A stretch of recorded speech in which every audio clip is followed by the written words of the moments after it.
আসসালামু আলাইকুম। ওপ্পোর আরও একটা অফিসিয়াল ফোন বাংলাদেশের মধ্যে অফিসিয়ালি লঞ্চ হয়েছে অ্যান্ড গেস হোয়াট? কি তারা লঞ্চ করেছে? তারা এইবারও বাকওয়াস মার্কা একটা ফোন উলটপালট একটা দামের মধ্যে লঞ্চ করেছে, যা দিয়ে কিনা পুরো মার্কেটটা এমনি আবার নষ্ট করে দিতে যাচ্ছে। অ্যাকচুয়ালি এই ফোনটা কীরকম সেটা নিয়ে বলার আগে ফোনের নাম নিয়ে আলোচনা করা যাক, ওপ্পো রেনো 8T।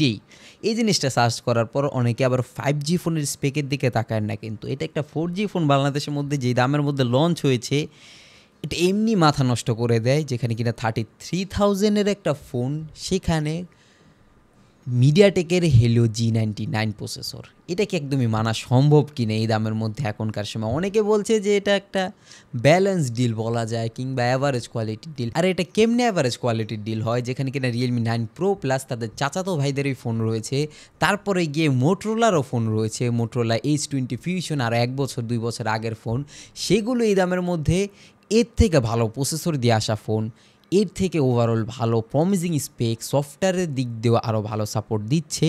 তুলনামূলকভাবে ওপ্পোর ফ্যান বেস বেশি, এটা আমি মানি। অ্যাকচুয়ালি এই ফোনগুলো কারা কিনবে সেটাও জানি। আপুদের অনেক বেশি চয়েস হয়, চেহারা ফর্সা করে দেয় বলে। বাট অ্যাকচুয়ালি তাদের জন্য গিয়ে কী হচ্ছে, স্মার্টফোন মার্কেটের মধ্যেই পুরো ফোকাসটাই নষ্ট হয়ে যাচ্ছে ব্র্যান্ডের। তারা শুধুমাত্র প্রমোশনের দিকেই ফোকাস করছে, রাদার দেন একটা এক্সপিরিয়েন্স এবং ওভারঅল ভ্যালু ডিলের ক্ষেত্রে। অ্যাকচুয়ালি এই জিনিসটা চালানোর ক্ষেত্রে আপনি ফিল করতে পারবেন যে আপনি একটা 33,000 টাকা দামের ফোন চালাচ্ছেন না, আপনি চালাচ্ছেন গিয়ে 15,000 টাকা দামের একটা ফোন। ওভারঅল এটা লুকিংয়ের দিক দিয়ে আপনাকে একটু ভালো ফিল দিল। এর স্পেকের দিকে যদি তাকাই, 6.4 ইঞ্চেসের একটা AMOLED 90 hertz refresh rate display, which is average thing, এটা নিয়ে কোশ্চেন করার কিছুই নেই। এবং ডিসপ্লে তারা সবসময় ভালো দেয়, এটার একটা বড় কারণ রয়েছে। তারা তাদের ফোনটা দেখিয়ে বিক্রি করতে চায়, ভিতরে কি আছে ওগুলো দেখানোর খুব বেশি একটা ইচ্ছা তাদের নাই। সেই জন্য গিয়ে যেহেতু দেখে তারা বিক্রি করবে, তাই ফার্স্ট ইমপ্রেশন হিসাবে মানুষ যখন ফোনটাকে হাতে নিয়ে দেখবে, তখন যদি ডিসপ্লেটা IPS LCD থাকে, সেই ক্ষেত্রে গিয়ে কালারগুলো খুব বেশি একটা ভিভিড দেখাবে না। তার জন্য মানুষ মনে করবে যে এই ফোনটার হয়তো বা ডিসপ্লে ভালো না, বা আর উলট পালট জিনিস, কিংবা ফার্স্ট ইমপ্রেশনটাই ভালো হবে না। তো সাধারণ মানুষের যারা কিনা স্পেক নিয়ে খুব বেশি একটা মাথা ঘামায় না, কিংবা ভ্যালু ফর মানি ডিলের কথাও চিন্তা করে না, তাদেরকে একটা ফার্স্ট ইমপ্রেশনে দারুণ লুক দেওয়ার জন্য, কিংবা নিজেদের ইমপ্রেশন বাড়ানোর জন্য ফোনের, সেই জন্যই তারা অ্যামোলেড প্যানেলের ডিসপ্লেগুলো সবসময় চয়েস করে। এবং এই জিনিসটা এখানেও রয়েছে। নাইলে তারা পারলে এখানে TFT প্যানেল লাগায় দেয় কিছু কস্ট কাটিংয়ের জন্য। বাদ বাকি UFS 2.2 এর স্টোরেজ রয়েছে, এটা নিয়েও অনেক কোশ্চেন রয়েছে। বাট ওপ্পো এখানে কিছু করারই নেই। এখানে যতই কোশ্চেন করি না কেন, আমরা দেখা যাবে যে কিছু প্রমোশনাল স্ট্যান্ড চালানোর জন্য কয়েকটা ইনফ্লুয়েন্সারকে ধরবে, তারা ইচ্ছা মতো প্রমোশন করে দিব যে এটা সেই ফোনটা অনেক ভালো, হ্যান ত্যান আরও অনেক কিছু।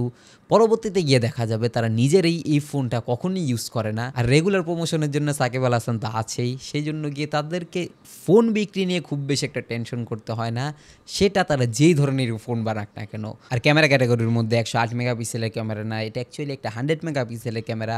এগুলো তাদের মার্কেটিং টার্মস। তাদের যদি ইচ্ছাই থাকতো কিংবা সদিচ্ছেই থাকতো ভালো ক্যামেরা প্রোভাইড করা, সেই ক্ষেত্রে গিয়ে একটা আলট্রা ওয়াইড ক্যামেরা এখানে অবভিয়াসলি দেওয়া উচিত ছিল। তাদের কনফিডেন্স লেভেলটা এত বেশি যে আলট্রা ওয়াইড ক্যামেরার এখানে দরকারই নেই। একটা 100 মেগাপিক্সেলের ক্যামেরা দিয়ে ট্রিপল ক্যামেরা সেট আপ মিলাবো কীভাবে?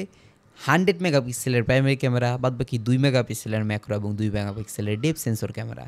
এগুলোর অ্যাকচুয়ালি কী প্রয়োজনীয়তা আছে এটা তারাই ভালো জানে। অ্যাকচুয়ালি এই 100 মেগাপিক্সেলের ক্যামেরার সাথে 2 মেগাপিক্সেলের ক্যামেরাগুলো কতটাই বেশি যায়, এটা তারাই সবচাইতে বেশি ভালো বুঝে। বাদ বাকি মিডিয়াটেকের হলেও G99 নিয়ে তেমন বেশি একটা কথা বলার কিছুই নেই। এই বাজেট ক্যাটাগরির মধ্যে এনি ডে এটা মানানসই ডিল একদমই না, কিংবা প্রসেসরও না। এই প্রসেসরটা যত ভালো প্রসেসরই হোক না কেন, অ্যাকচুয়ালি প্রসেসরের বদনাম করছি না এখানে, এরকম না যে প্রসেসরটা খারাপ, কিন্তু এই প্রসেসরটা কোন দামের জন্য ভালো? অ্যাকচুয়ালি 20,000 টাকার উপর এই প্রসেসর দিয়ে আসা ফোনের উপর পে করাই উচিত না। এবং অফিসিয়াল ফোন হিসাবে আমি না হলে আরও 3-4 হাজার টাকা বেশি দিলাম, কিংবা সর্বোচ্চ গেলে ওপ্পোর ফোনের জন্য 24-25 হাজার টাকা পর্যন্ত মানা গেল। বাট 33,000 টাকা, এটার কোনো লজিক হলো যে এই ধরনের একটা প্রসেসর দিয়ে আসা ফোনের পিছনে মানুষ খরচ করবে? কিন্তু দেখা যাবে যে আলটিমেটলি অনেকেই এই ফোনগুলোকে কিনছে, কেননা তাদের ফেভারিট ইনফ্লুয়েন্সাররা প্রমোশন করে দিচ্ছে না, এই জন্য এই ফোনটা ভালো হইবই হইব। বাদ বাকি 5000 মিলিঅ্যাম্পিয়ার অ্যাজ ইউজুয়াল একটা ব্যাটারি রয়েছে, 33 ওয়াটের fast charger, which is average thing. এগুলো নিয়ে কোশ্চেন করার খুব বেশি একটা কিছুই নেই। স্টেরিও স্পিকার্সের সাপোর্ট, এটা নিয়ে অ্যাপ্রিশিয়েট করার মতো বিষয় রয়েছে। কিন্তু ওভারঅল বলতে গেলে এই বাজেট ক্যাটাগরি কেন, আরও 5,000-7,000 টাকা যদি কম হতো, সেই ক্ষেত্রে গিয়ে এটা একটা লজিক্যাল ডিল মনে হতো। তারপরেও এই ওপ্পোর ফোনগুলো কেউ কিনবে কিনা এটা নিয়েও কোশ্চেন তো থেকে যেতই, কিন্তু আমি তারপরও জানি যে এই ফোনটা অনেকেই কিনবে। এটারও একটা বড় কারণ রয়েছে, অন্য সব ফোনগুলো 6 মাস 7 মাস যাওয়ার পর যে ধরনের প্রবলেম ক্রিয়েট করে, ওপ্পোর ফোনগুলোর ক্ষেত্রে দেখা যায় যে আল্টিমেটলি সফটওয়্যার সাপোর্টের দিক দিয়ে ওই জিনিসগুলোকে পুষিয়ে দেয় এবং সফটওয়্যার ওয়াইজ তাদের ফ্যান বেস অনেক বেশি রয়েছে। এজন্য গিয়ে কালার ওয়াইজকে আমরা পছন্দ না করলেও অনেকে আছে যারা কিনা এই ওপ্পোর উপরই বেশি পরিমাণ রিলাই করতে পছন্দ করে। তাদের জন্য এটা হয়তোবা ভালো ডিল হলেও হতে পারে, কিন্তু আপনাদের এর দিকে তাকানোর কোনো দরকারই নেই। নিচে সাবস্ক্রাইব বাটনটা যদি সাদা থাকে অ্যাজ এ রিকোয়েস্ট এক ক্লিকে কালো করে বেল আইকনটা অল করে দিন, ভিডিওটা শেয়ার করে ছড়িয়ে দেবেন যারা কিনা ওপ্পোর অন্ধভক্ত রয়েছে তাদের কাছে। I'll catch you guys in the next video. আল্লাহ হাফেজ।